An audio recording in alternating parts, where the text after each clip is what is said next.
Welcome to day 12 of our study through the book of Genesis and also through the Bible here together in community on YouTube. And we're going to be going through yesterday's assignment in Genesis 9. And if you want to jump back to day 1, you can go to the cards or the description down below to find a link to the playlist Study Through the Bible. This is People of the Free Gift, where we ground believers in their identity in Christ and equip them to reach those caught in religion. We're glad you joined us. If you're new to the channel, go ahead and subscribe to the channel, and that way you don't miss any of our future content of studying through the Bible here in community on YouTube. And so let's go ahead and jump in. Yesterday's assignment was to read Genesis 9 and mark every occurrence of the word covenant. Also mark every reference to Noah. List what you learn and compare Genesis 9, 5, and 6 with Numbers 35, 29 through 34, and Deuteronomy 21, 1 through 9. So in my notes, I have covenant in blue, Noah in green, Numbers 35 in red, and Deuteronomy 21 in orange. And the references anyway.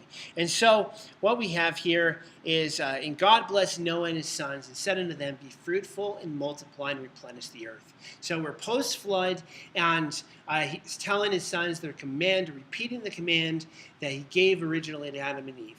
Be fruitful and multiply, replenish the earth. Notice that there's not the command to have dominion over the land.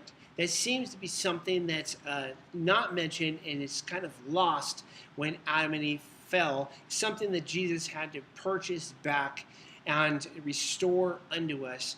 And so we can talk more about that in the comments below if you have questions about that. But going on, the verse that they wanted us to compare it to is, surely your blood of your lives will I require, at the hand of every beast will I require it, and at the hand of man.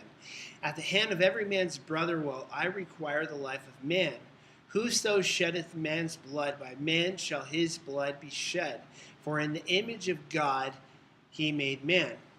Now, that sounds a lot to me like God is instituting the idea of capital punishment. And so we're going to get more into that. But here's a thought for you. What would life be like if there were no prisons? Just a thought. Did you know that nowhere in the Bible, like in Israel, in God's covenant, in his law, nowhere does it talk about prisons. It talks about restitution, making restitution, paying your debt, and it talks about certain sins and crimes, just meaning that the person is put to death.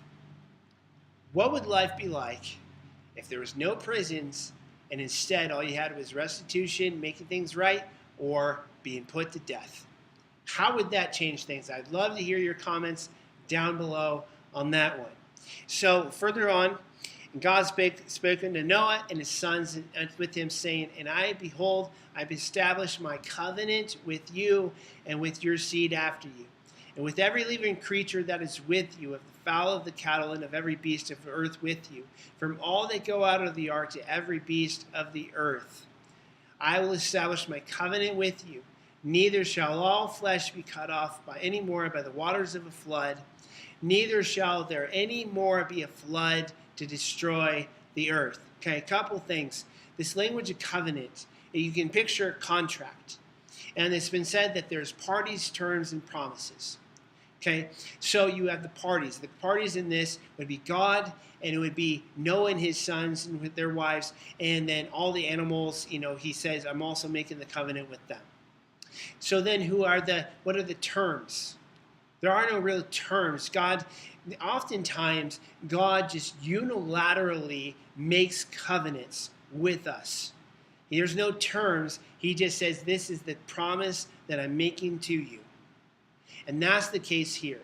It's the case here. It's the case when he makes the covenant with Abraham that we're going to see in Genesis 12. It's the case where he makes with David in 2 Samuel 7 or 2 Chronicles 7. I can't remember which right now.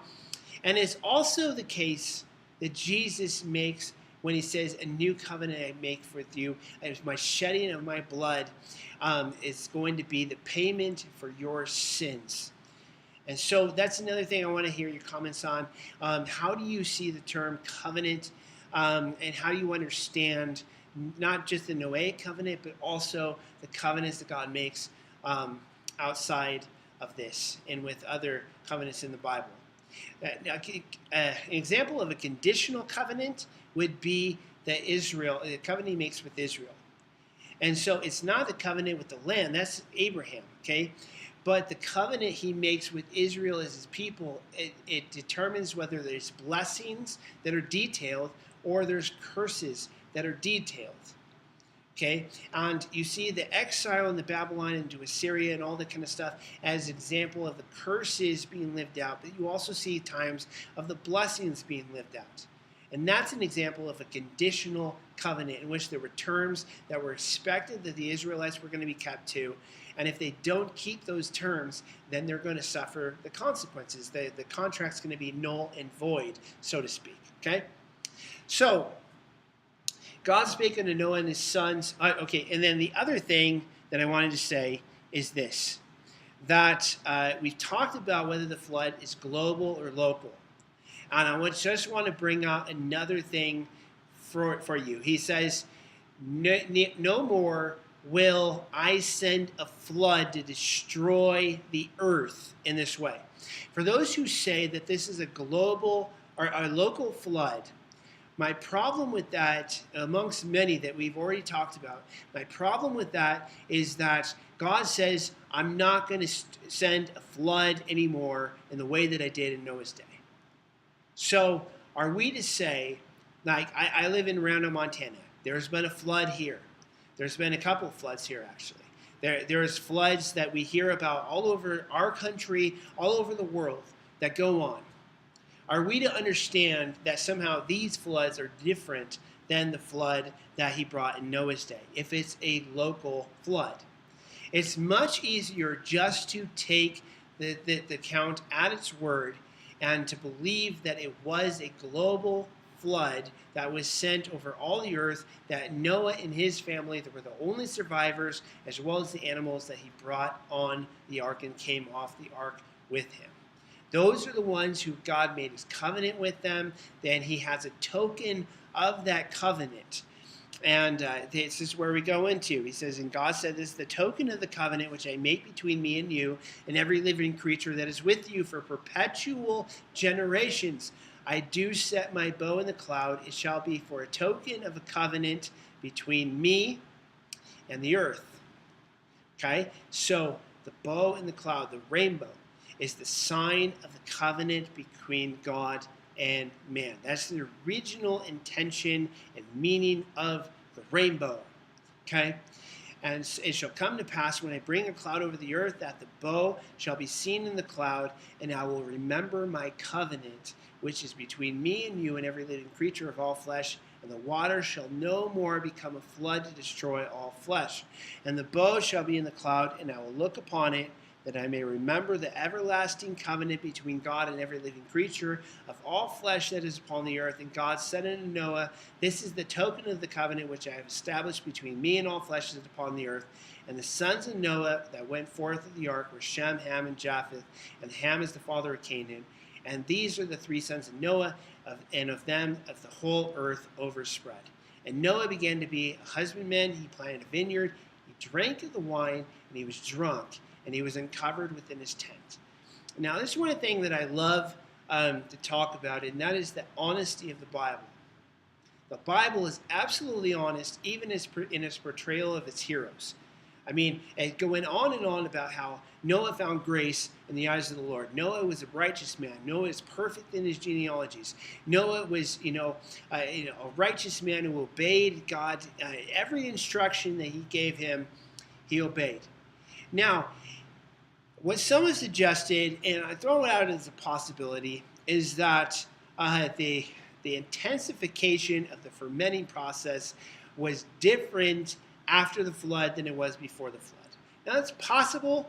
It's possible that Noah didn't know what he was doing. He became a husbandman. He planted a vineyard, and he drank of the wine. He got drunk. Maybe he didn't realize what he was doing or that he was going to get drunk. But the Bible is honest in its portrayal of his heroes, I think it's just as well to say Noah got drunk. He knew what he was doing. He got drunk. Maybe he regretted it. He definitely does, because something happens here while he's in the tent that has to do with his sons and why certain sons are looked down upon other than others. Okay, and so it says Noah woke from his wine.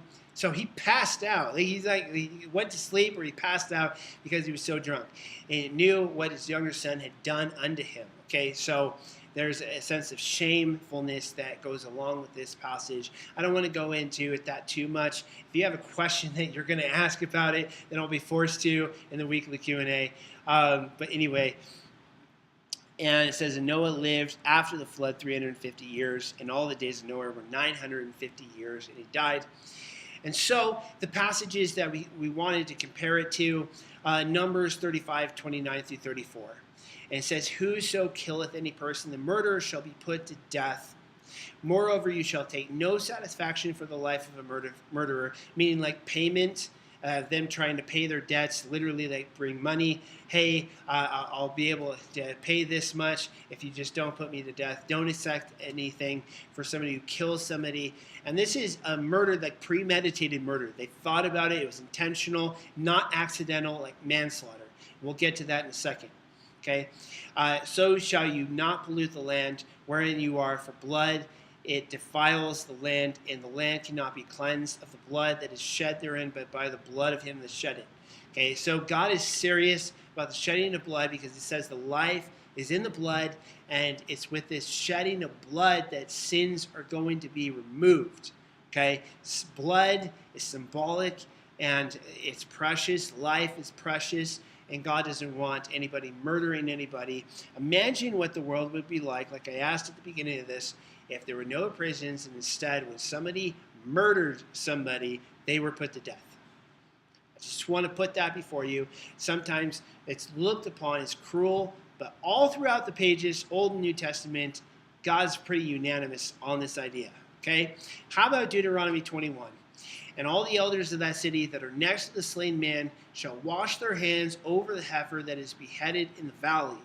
And they shall answer and say, our hands have not shed this blood, neither have our eyes seen it. Be merciful, O Lord, unto the people Israel, whom you have redeemed, and lay not innocent blood unto your people of Israel's charge. And the blood shall be forgiven them. So shall you put away the guilt of innocent blood from among you, when you shall do that which is right in the sight of the Lord. Okay? So, Father, forgive them, for they know not what they do. I have betrayed innocent blood. Okay, remember that phrase, Judas. And so, even in the case of innocent blood, meaning that blood was shed on the land, but it wasn't on your part or anybody else's part, they were actually supposed to go through a ritual where they confess and they ask for forgiveness on behalf of and redeemed, because there was innocent blood that was shed.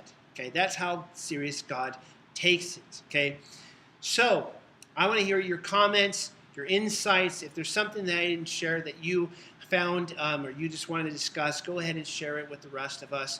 And if there's questions that you had that I didn't answer, go ahead and ask those questions. I'll be choosing some for the weekly Q&A at the end of the week. And today's assignment, read Genesis 10. Note the sons of Japheth, Ham, and Shem. Watch the repetition of the phrase according to, in some translations that might be after, identified, and or by, and see what you observe and know what happens in Genesis 10:25. And you can find that description or that assignment down in the description below. And remember to subscribe to the channel and give us a thumbs up, and share this video with others in your life who want to understand the Bible and study the Bible, but they've been unsuccessful in their attempts. Help them get the tools that they need and the answers to the questions that they need, and let's do it together here in community in YouTube. So go ahead and share this video with others. And until next time, may God's grace be with you.